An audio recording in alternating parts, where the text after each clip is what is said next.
Masu kallonmu barkanmu da sake haduwa da ku a cikin wannan shiri namu mai suna da saninka ake ƙara masani.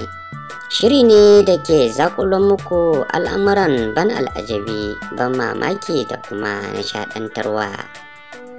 A yau za ku ji yadda wata mota dauke da gawawwaki 14 ta nutse a cikin kogi. Kafin mu shiga cikin shirin, ku yi muna subscribe tare kuma da danna muna alamar kararrawa. Wannan shine zai baka dama ka kasance da mu a kowane lokaci.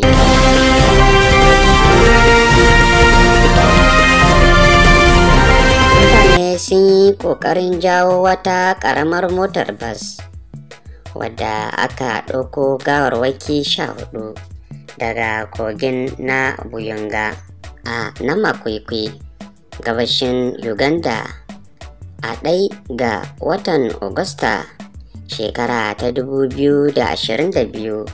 Adadin mutanen da suka mutu sakamakon ambaliyar ruwa a birnin Mbale da ke gabashin Uganda ya haura zuwa adadin mutane 22, ciki har da gungun 'yan jami'ar da suka makale a cikin wata ƙaramar motar bas. A cewar 'yan sandar, a ƙarshen mako ne koguna biyu suka cika bayan da aka yi ruwan sama kamar da bakin ƙwarya a birnin. Lamarin dai ya kai ga zabtarewar laka tare da barin mazauna garin da dama. Yan labarin kuma na ɓangare na biyu, labarai da ɗumi-ɗuminsu. An ɗauki nauyin karatun yaron nan da hotunansa ya karaɗe a shafin sada zumunta, musamman a shafin Facebook.